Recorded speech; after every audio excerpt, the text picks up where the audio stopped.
What's up, everybody? I'm back.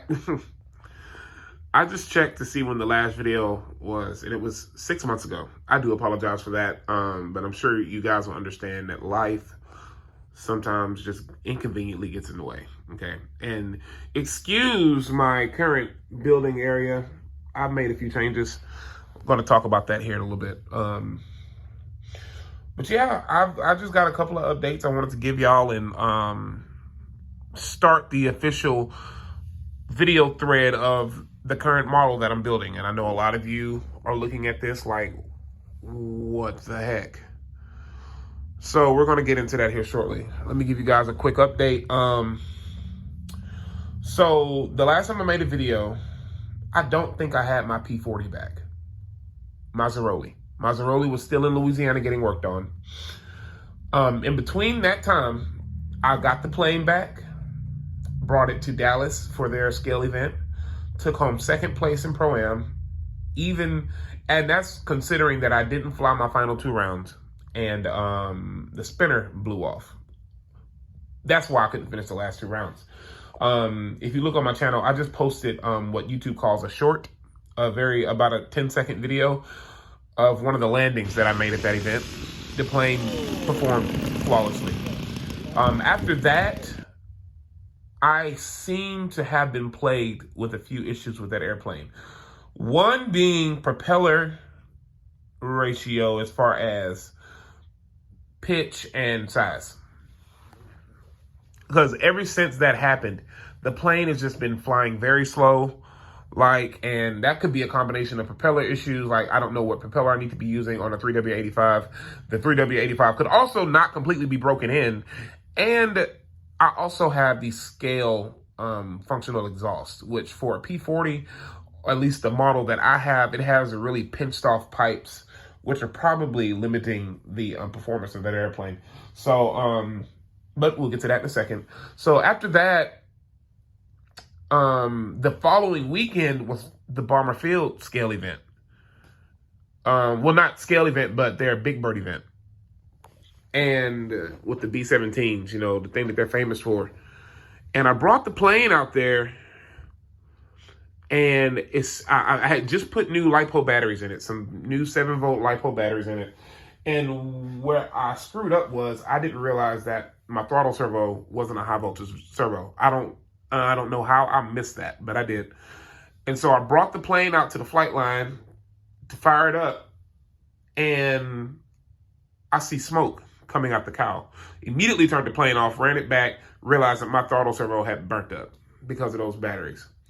I bought a new servo on site, popped it in the plane, flew the plane. Everything went okay, I guess. I mean, I had to belly land it, but whatever. Everything went fine. I wound up taking home 3rd place, best World War II. So we could call that a good weekend. I got my plane in one piece. The next weekend, I take it out to the flying field, and none of the control surfaces are doing. I turn the plane on, and none of the control surfaces are doing what I'm asking them to do.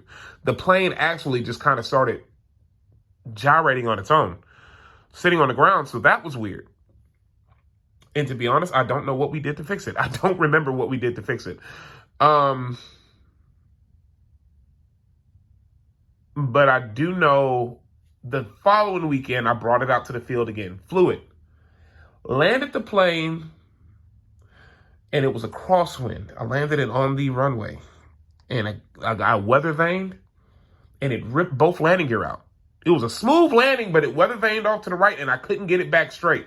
And both main gear ripped out. I had that fixed in the night. The following weekend, guys, I take it to Bomber Field for their scale event. Now, this is a competition. Again, this is to me, for me, this is going to be my last event of the year because this has been a lot, and I wanted to get some building done and work on some other stuff. I fly the plane. It's extremely windy. I come in for a landing, and I realize that only one flap has come down. The other one has come down maybe 25% of the way. When I taxied back, I rolled that other flap up. I taxied back, and I'm talking to some guys, not realizing that I haven't turned off my plane yet. And so I'm talking, and suddenly somebody says, I smell smoke. And sure enough, I looked inside my plane. I was standing behind it. I could see a flame inside the cockpit. So what happened was the flap servo that burnt out in the air. And all that heat from the plane just being on just made its way into the wing where my wire harness was, made its way to the receiver, the gyro. I didn't have a gyro on it, I'm sorry. But it made its way to the receiver and burnt up a mess of wires, and it got to my batteries. And thankfully, one, I have a fiberglass fuselage on that plane. Because had that had been wood, it would have been a really bad problem. The plane would be non-existent. And also, thankfully, we just got to it fast enough because those batteries, and I had a lot of fuel in the tank still. I had an awful lot of fuel still in the fuel tank. So, thankfully, let's just say I still have my airplane. It's sitting in the trailer.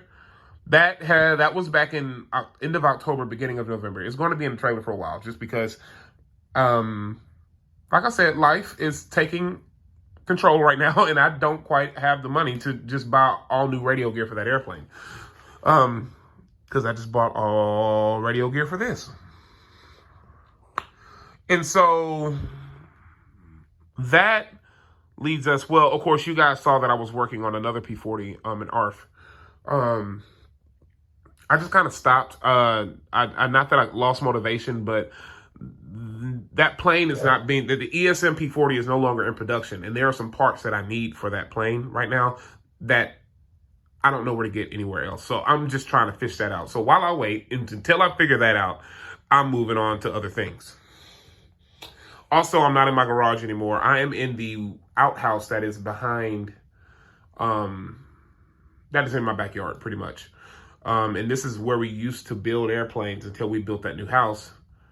And I was just using the garage. But I decided to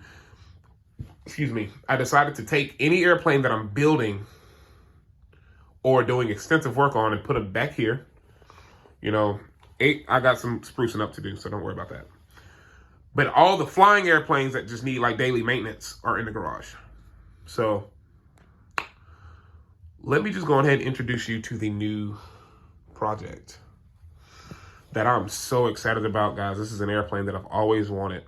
So this airplane, which I know is hard to tell what it is, this is a Scale Pursuit Models T-34C Turbo Mentor.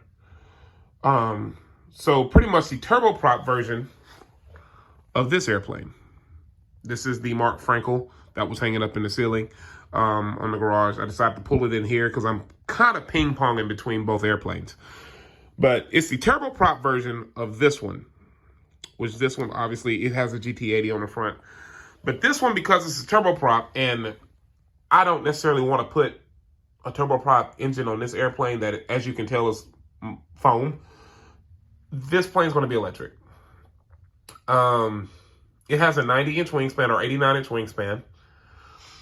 Very cool airplane, very unusual to me. But I have a thing for trainers, military trainers. I don't know why. And when I saw that this plane had come out, I was still in high school. So a little over 10 years ago, when I saw that this plane had made its entrance into the magazine, I fell in love, and I always said I was going to get one. Well, in 2018, maybe? No. A little before that, 2015, 16, I contacted the guy who made this airplane. His name was Wade Cluse. And this was the last one. And I bought it from him. And me and my big brother, Carl, we played tennis with this airplane for a couple of years. I sold it to him. He sold it back to me. I sold it back, or rather traded. We traded for something back like 3 or 4 times. And now it's not going back to him.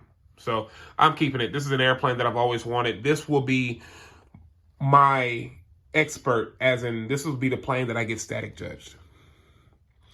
So few details about it. As you can tell, it's all foam. It is all foam. Of course, it has fiberglass parts. But it's EPP foam, very durable.